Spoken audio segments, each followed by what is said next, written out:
औज़ुबिल्लाहिमिनश्शैतानिर्रजीम बिस्मिल्लाहिर्रहमानिर्रहीम। Dear students, अस्सलाम वालेकुम रहमतुल्लाह। एक्सरसाइज 1.1 है और क्वेश्चन नंबर 5 कुछ इस तरह से है कि Z1, Z2, Z3 तीन कम्प्लेक्स नंबर दिए हुए हैं। तो हमें कहा गया है कि Z1 conjugate Z2 3 conjugate over Z2 को सिंप्लीफाई करें। इस तरह से सिंप्लीफाई करें कि रियल पार्ट अलग हो जाए, इमेजिनरी पार्ट अलग हो जाए। तो देखें जी, मैं यहाँ पर लिखने लगा हूँ जिसको हमने सिंप्लीफाई करना है। Z1 ऊपर कंजुगेट है, फिर Z3 ऊपर कंजुगेट है डिवाइड बाय Z2 है। तो देखिए Z1 को मैं लिख रहा हूँ 2 प्लस आयोटा, ऊपर क्या आ गया जी कंजुगेट, डॉट Z3 मेरे पास है 1 प्लस 3 आयोटा ऊपर कंजुगेट डिवाइड बाय Z2 क्या है जी 3 माइनस 2 आयोटा। अब यहाँ पर एक्चुअल में सवाल ये है कि यहाँ पर एक तो कंजुगेट हमें पता होना चाहिए कैसे लेते हैं, फिर प्रोडक्ट का पता होना चाहिए और फिर डिवीजन का पता होना चाहिए। तो देखिए ये तीनों चीज़ें हम सीखेंगे। पहली बात, कंजुगेट कैसे लेते हैं, जो आयोटा वाली रकम होगी उसकी अलामत को बदल देंगे तो पहले रकम का वो कंजुगेट आ जाएगा। ठीक है, लिखा हुआ था 2 प्लस आयोटा, कंजुगेट लिया तो 2 minus iota, 1 plus 3 iota conjugate लिया तो 1 माइनस 3 आयोटा, डिवाइड बाय है जी 3 minus 2 iota as it is.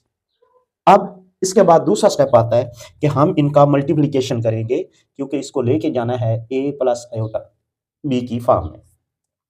तो ये 2 1 से मल्टीप्लाई होगा बनेगा 2, फिर 2 माइनस 3 से मल्टीप्लाई होगा 3 आयोटा से तो बन जाएगा 6 आयोटा, माइनस आयोटा 1 से मल्टीप्लाई होगा तो बनेगा minus iota, minus minus plus. ठीक है, 3 आयोटा मल्टीप्लाई होगा आयोटा के साथ तो बन जाएगा 3 iota square whole divide by 3 minus 2 iota. अब यहाँ पर 3 आयोटा स्क्वायर जो है ये -1 के इक्वल होता है आयोटा स्क्वायर, तो ये बना 2 minus 7 iota and minus 3 divide by 3 minus 2 iota. अब सिंप्लीफाई हो जाएगा, ये बना -1 minus 7 iota divide by 3 minus 2 iota. दो नंबर का प्रोडक्ट हमने सीख लिया कि हमने रकमों को आपस में मल्टीप्लाई करना है, जो रियल पार्ट होंगे वो रियल में इकट्ठे कर देने हैं, जो इमेजिनरी होंगे वो इमेजिनरी में इकट्ठे कर लेनी है। अब इसके बाद अभी हमारा काम बाकी रहता है कौन सा, ये वाला जो यहाँ डिवाइड हो रही हैं दो रकमें, हमें इनको सिंप्लीफाई करना है। तो मैं वो आपको सिखाने लगा हूँ।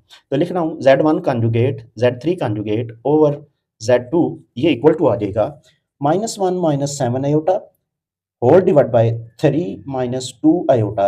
अब इसको सिंप्लीफाई करने का ये तरीका होता है कि जो यहाँ डिनोमिनेटर होगा उसका कंजुगेट लाएंगे। क्या है जी कंजुगेट 3 प्लस 2 आयोटा, उसी से मल्टीप्लाई कर देंगे, उसी पे डिवाइड कर देंगे। ठीक है, ये देखें डिवाइड भी कर दिया और हमने मल्टीप्लाई भी कर दिया। अब जब हम इसको सिंप्लीफाई करेंगे तो अब मेरे पास ऊपर रकम है मल्टीप्लिकेशन की फॉर्म में, नीचे भी रकम है मल्टीप्लिकेशन की फॉर्म में, तो हम इनको जरा सिंप्लीफाई करेंगे। तो ये बना -3, ठीक है, ये वाला -2 आयोटा, 7 आयोटा और ये मिलके -21 आयोटा, फिर 7 आयोटा और इधर 2 आयोटा मिलके जब मल्टीप्लाई होगा तो ये बनेगा माइनस का 14 iota square whole divide by ये बना जी 3 का स्क्वायर अलग हो जाएगा, -2 आयोटा का स्क्वायर अलग हो जाएगा।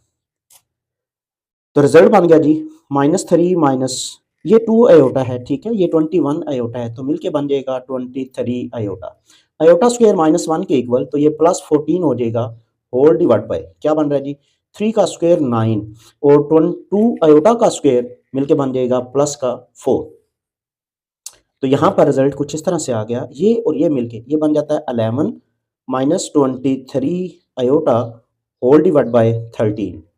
ठीक है, क्या चाहे हमारे पास आ रहा है जी Z1 conjugate Z2 conjugate Z3 conjugate over Z2।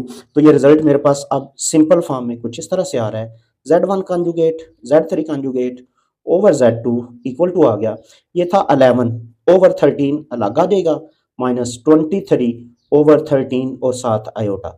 देखें ये हमारे पास रिक्वायर्ड फॉर्म में आ चुका है, हमने इसको रियल अलग करना था इमेजिनरी अलग, सो वो उस फॉर्म में मुकम्मल हो चुका है। उम्मीद करता हूँ ये टॉपिक समझ आ गया होगा, अगर इसमें कोई भी इशू हो तो इंशाल्लाह हम दोबारा से एक्सप्लेन करने के लिए तैयार हैं, आप हमसे रब्ता कर सकते हैं। अस्सलाम वालेकुम व रहमतुल्लाहि व बरकातहू।